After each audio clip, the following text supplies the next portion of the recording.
আসলে গ্যাপটা সব কিছু মিলিয়ে নেওয়া হয়েছিল অ্যান্ড আমি চাইতেছিলাম একটু ভালো কাজের সাথে সংযুক্ত থাকতে, ভালো ভালো কাজ করতে। And অবশ্যই আমার যে আগের কাজগুলো ছিল ওগুলোও অবশ্যই ভালো কাজ। অ্যান্ড সব কিছু মিলে আমার মনে হলো যে আমার রিসেন্টলি বিয়ে অ্যান্ড সব কিছু মিলে মনে হলো যে কিছুদিন একটু গ্যাপ দেই অ্যান্ড ভালোভাবে ইন আ পলিশড ওয়ে আরও যদি বেটার কিছু করা যায়, ভালো গল্পে কাজ করা যায়, ভালো ডিরেক্টরদের সাথে কাজ করা যায়, সেগুলো সব কিছু একত্রে চিন্তা করে তারপরে আসলে এই গ্যাপটা নেওয়া অ্যান্ড তারপরেই ফিরে আসা। না অবশ্যই সেটা আর কি, গল্পের প্লটটা খুবই ইন্টারেস্টিং লাগছে আমার কাছে first of all. And it's a very common story but it's a very interesting plot in a very interesting way actually. আমি যদি বলি এখানে আমার কো অ্যাক্ট্রেস ছিলেন তটিনী, সে খুবই ভালো পারফর্মার অ্যান্ড সব কিছু মিলে আমার ডিরেক্টর ছিলেন সুজন ভাই অ্যান্ড প্রডিউসার পাপু ভাই, সবাইকে অসংখ্য ধন্যবাদ এই অপরচুনিটিটা দেওয়ার জন্য। অ্যান্ড গল্প অনেকদিন ধরে আর কি প্রসেসিং চলতেছিল, প্লটটা অনেকদিন ধরে আমরা ডিসকাস করতেছিলাম, রাইটারের সাথে অনেক বসা হয়েছে অ্যান্ড সব কিছু মিলে চিন্তা করলাম যে অনেকদিন পর একটা কাজ করবো, কামব্যাক প্রজেক্ট যেহেতু। সো ভালো একটা গল্প, ভালো একটা রোম্যান্টিক একটা গল্পে কাজ করি, সো সব কিছু মিলে এই জন্য আসলে চুজ করা। বেসিক্যালি আমার ফেভারিট জনরাটা হচ্ছে রোম্যান্টিক লাভ অ্যান্ড সব কিছু মিলে এই জনরাতেই ম্যাক্সিমাম আমাদের ফিকশনগুলো হয়। অ্যান্ড পার্সোনালি আমারও আর কি এই জনরাটা খুবই পছন্দের, because it's all about love I think. And সব কিছুতে there has to be some love, so এটা আমার ফেভারিট জনরা বলতে পারেন। না অবশ্যই আর কি, এর আগে তো ভাই বড় ভাই যারা আছেন, জোবান ভাই, তসিফ ভাই, ইয়াশ ভাই বা খায়রুল ভাই, সবাই সবাই ভালো আর কি। তটিনের সাথে আমি বেশ কিছু কাজ তাদের দেখেছি অ্যান্ড খুবই ভালো তাদের অনস্ক্রিন কেমিস্ট্রি অ্যান্ড সব কিছু মিলে এটা আমার প্রথম কাজ তটিনীর সাথে। অ্যান্ড দর্শক এটা খুবই খুবই এনজয় করছে as far as I know. And সব কিছু মিলায় খুবই ভালো অনুভূতি। অ্যান্ড আই থিঙ্ক নতুন একটা পেয়ার অনস্ক্রিন দেখতে মানুষ পছন্দ করে অ্যান্ড সব কিছু মিলায় এটাই, আর কিছু বলার নেই। গল্পের ম্যাজিকটা আসলে বলবো পুরো গল্পটাই ম্যাজিক্যাল ছিল আমার জন্যে, বিকজ আমরা মনে করি যে লাভ জিনিসটা ডিল করাটা অনেক ইজি, এই জনরাটা আর কি অনেক বেশি সহজ। আসলে আমার কাছে মনে হয় এটা সবচেয়ে থেকে ডিফিকাল্ট একটা জনরা, অ্যান্ড যেটা সহজ সেটাই সবচেয়ে থেকে বেশি কঠিন আমার মতে। অ্যান্ড আই ফিল যে এই গল্পের আর কি সচরাচর একটা কমন স্টোরি, বাট পেয়ারটা যেহেতু নতুন অ্যান্ড সব কিছু মিলায় আর কি থাকে না, ফিলিংসগুলো নতুন গ্রো হয়েছে পুরো গল্পের প্রত্যেকটা সিকোয়েন্সে সব কিছু মিলায়। আই থিঙ্ক এই জন্য এটা ওয়ার্ক করছে এরকম, বা সবার এত পছন্দের একটা জায়গায় যেতে পারছে। যত ভালো আর্টিস্টদের সাথে কাজ করা যায় নিজের কাজের মানটাও তত বেশি বাড়তে থাকে। শতাব্দীদা আমার বড় ভাই, অপু ভাই থেকে শুরু করে দিলারামা, লেজেন্ডারি অ্যান্ড সব কিছু মিলে খুবই ভালো একটা অনুভূতি ছিল। অ্যান্ড থাকে না যে যখন ভালো ভালো আর্টিস্ট অনসেটে থাকে তখন এনার্জিটাও ডিফারেন্ট থাকে, থাকে না যে মনে হয় আরেকটু এফোর্ট দিয়ে আরও ভালো করা যাবে বা আরও ভালো পসিবল। তো ভালো আর্টিস্টদের সাথে কাজ করলে অবশ্যই এটা একটা ভালো অনুভূতি। আমি চাইও যেন ভালো ভালো আর্টিস্টদের সাথে আরও কাজ করতে পারি, আরও কাজ করার সুযোগ পাই, এটাই। সেরকম কোনো কিছু মাথায় আসে নাই। অ্যান্ড আই ফিল লাভ এরকম একটা জিনিস, এটা যে কোনো কিছুর ক্ষেত্রে আসলে কাজ করতে পারে। থাকে না যে লাভ, এখানে অনেক ধরনের ভালোবাসা আছে আমাদের এখানে, যে কোনো ভাই ব্রাদারের প্রতি ভালোবাসা, বাবা মার প্রতি ভালোবাসা, প্রেমিক বা প্রেমিকার প্রতি ভালোবাসা, আর কি প্রত্যেকটা ভালোবাসারই ডিফারেন্ট ধরন থাকে। অ্যান্ড অমরপ্রেমে এই গল্পে যদি আমি বলি, এই গল্পে আসলে দুজনের জন্য যে আসলে ভালোবাসা দিয়ে সব কিছু বিসর্জন দিতে পারে বা সব কিছু ছেড়ে তারা দুজন একসাথে থাকার যে প্রতিজ্ঞাটা, অ্যান্ড এই জিনিসটা আই থিঙ্ক এটাকে অমর করছে। অ্যান্ড এটাই আই ফিল খুবই খুবই ভালো লাগছে অ্যান্ড খুবই ভালো রেসপন্স। অ্যান্ড সব কিছু মিলায় দেখলাম যে ভালো ভালো পজিটিভ অনেক কমেন্টস দেখা যাচ্ছে পুরো গল্পে। অ্যান্ড থাকে না যে আর কি এটা এক্সপেক্টেড ছিল না যে এত বেশি মানুষের সাড়া আমি পাবো। অ্যান্ড থাকে না, ইটস অলসো আর কি it's because of Tatini, I would give her the credit. সে অনেক ভালো অ্যাক্টিং করে অ্যান্ড খুবই ভালো পারফর্মার। অ্যান্ড সেই জায়গা থেকে আসলে আমার জন্য অনেক ইজিয়ার হয়ে গেছে পুরো জিনিসটাতে অ্যাডপ্ট করে ব্লেন্ড ইন করা। আমি যদি বলি সিনিয়রদের মধ্যে তসিফ ভাই, জোবান ভাই অ্যান্ড যারা সিনিয়র কাজ করতেছে ইন্ডাস্ট্রিতে, সবার সাথে আমার খুবই ভালো একটা বন্ধুত্ব সুলভ আর কি সম্পর্ক।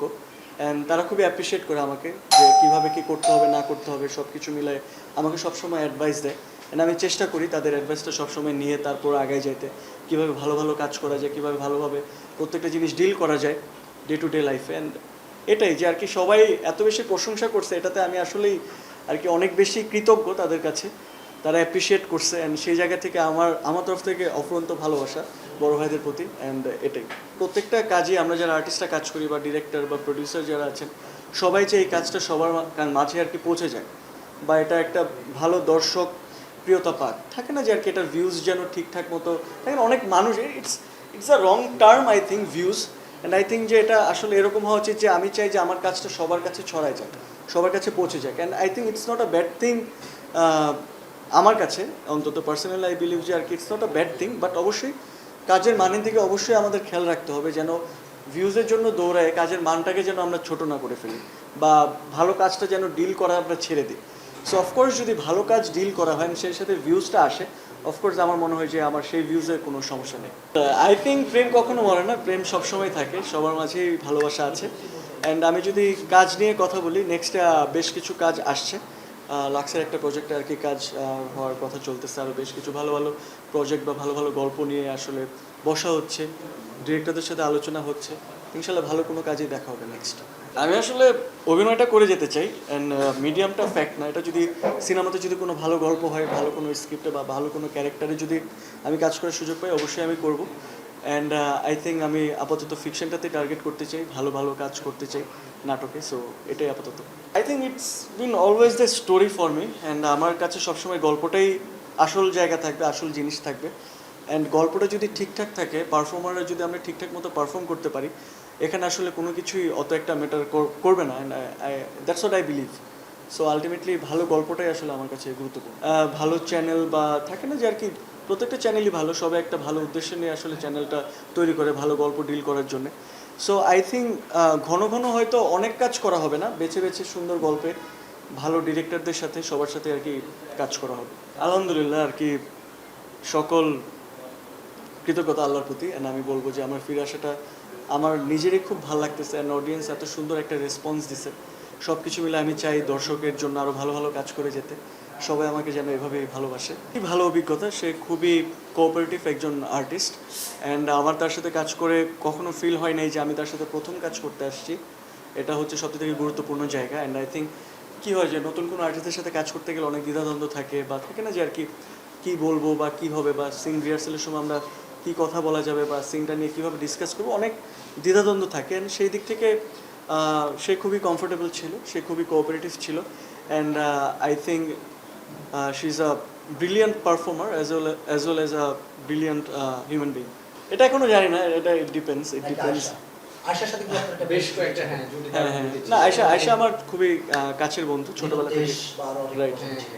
না, আয়শার সাথে আমার সামনে কাজ হবে ইনশাল্লাহ, অ্যান্ড সবার সাথেই কাজ হবে, সব আর্টিস্ট যারা আছেন, ভালো ভালো পারফর্মার যারা আছেন, সবার সাথে আমার কাজ হবে। অ্যান্ড আয়শা আমার ছোটোবেলার বন্ধু, তো সব কিছু মিলায় ওর সাথেও কাজ হবে। সো এটাই 100%। কিছু অপ্রাপ্তির জায়গায় তো আর কি থেকেই যায় জীবনে, অ্যান্ড সব কিছু মিলে আমরা তো অনেক কিছু করতে চাইলেও সবসময় করতে পারি না। অ্যান্ড অ্যাক্টিংটাকে আমি ভালোবাসি, অ্যান্ড এটা আমি করতে চাই। অ্যান্ড থাকে না কোনো সময় যদি মনে হয় যে আর কি ডিরেকশনটা দিব, অ্যান্ড খেলাধুলা তো মাঝে মধ্যে আর কি খেলাধুলা করে থাকি, আমরা সবাই খেলি, বাট প্রফেশনালি হয়তো আর খেলা হবে না, এটা আর কি খুবই কষ্টের একটা ব্যাপার। যাই হোক, সো আলটিমেটলি হ্যাঁ মিস করি, অবশ্যই মিস করি, বাট অ্যাক্টিংটাকে এখন প্রাধান্য দিচ্ছি সবচেয়ে বেশি।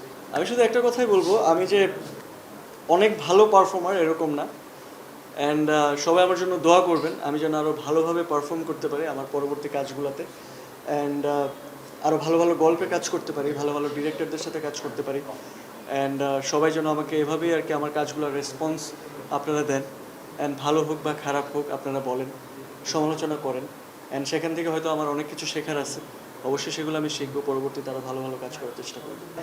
প্রশংসা আই থিঙ্ক না করাটাই ভালো, কাছের যত মানুষের প্রশংসাটা তো প্রশংসার জায়গায় থাকবে, সমালোচনাটাই সবচেয়ে থেকে গুরুত্বপূর্ণ, সেখান থেকে অনেক কিছু শেখা যায়, এবং সে সেটাই করে যে এটা ভালো হয়েছে, এটা ভালো হয় নাই, বা এই জায়গায় এরকম করতে পারতো, এই জায়গায় আরও ভালো কিছু করা যেত। সো সে সব কিছু মিলে আর কি ভেরি সাপোর্টিভ। খুবই এক্সপেকটেশন ছিল ব্রাজিলের উপর থেকে, অ্যান্ড আমি বিশ্বাস করেছিলাম যে এবার ভালো একটা জায়গায় যাবে ওয়ার্ল্ড কাপে খেলার আর কি পুরো জিনিসটা, অ্যান্ড ওই দিক থেকে বলতে গেলে থাকে না যে হয়তো এবারের কাপটা আর কি ব্রাজিলের জন্য ছিল না, অ্যান্ড প্রথম গেমটা যেরকম একটু বাজে খেলছে ব্রাজিল, তারপরের গেমটা আরেকটু ভালো করেছে, তারপরের গেমটা আরেকটু ভালো খেলছে, অ্যান্ড শেষেরটা আসলে কিছু ভুল মিস কলস from the manager and the coach, সব কিছু মিলাই আসলে ব্রাজিলের জার্নিটা শেষ হয়েছে। অ্যান্ড নেইমারের ব্যাপারে বলতে গেলে আমি নেইমারের বিশাল বড় ভক্ত, অ্যান্ড ছোটোবেলা থেকে তার খেলা দেখছি আমি, বা আমাদের জেনারেশনে নেইমারই হচ্ছে আর কি স্টার বা সুপারস্টার বলতে পারেন, বা কিং, অ্যান্ড আমার নেইমারের খেলাই আর কি সবচেয়ে থেকে বেশি পছন্দ। অ্যান্ড ন্যাশনাল টিম থেকে সে রিটায়ার করছে, বাট আই থিঙ্ক ক্লাব লেভেলে সে আরও কিছুদিন খেলা কন্টিনিউ করবে, আমরা কিছুদিন আরও খেলা উপভোগ করতে পারবো। অবশ্যই এটা বেদনাদায়ক যে আর কি হয়তো পরবর্তী ওয়ার্ল্ড কাপে তাকে আর দেখতে পারবো না, বাট আমি এখনও আশাবাদী হয়তো বা সে রিটায়ারমেন্ট থেকে হঠাৎ করে এসে বলবো আমি ওয়ার্ল্ড কাপটা খেলবো। আসলে যে থাকে না একটা যুগ, আমরা মেসি, রোনালদো, নেইমার আরও বড় বড় যারা তারকা আছেন সবার খেলা দেখে আসলে আমি বড় হয়েছি। পার্সোনালি আমি বলবো তাদেরকে সামনে খেলতে দেখবো না, অ্যান্ড এই জিনিসটা এখনও আসলে আমি প্রসেস করি নাই যে আমি তাদেরকে দেখবো না। অ্যান্ড অবশ্যই যখন হয়তো বা মাঠে তাদের দেখার পাবো না, তখন আসলে রিয়েলাইজেশনটা চলে আসবে যে তাদেরকে হয়তো আর কখনোই ওরকমভাবে দেখা হবে না পারফর্ম করতে। অ্যান্ড এটা আই থিঙ্ক আমি তখনের জন্য রেখে দিব, তখন আমি সেটা আসলে এখন আমি এটা আসলে ফিল করতে চাই না যে তারা থাকবে না, এটা এগুলো আমি বিশ্বাসও করতে চাই না for the time being. And আশা করি সেই দিনটা আসলে অবশ্যই অনেক খারাপ লাগবে, অ্যান্ড দেখা যাক কী হয় আসলে। Okay, thank you. Thank you. Fantastic.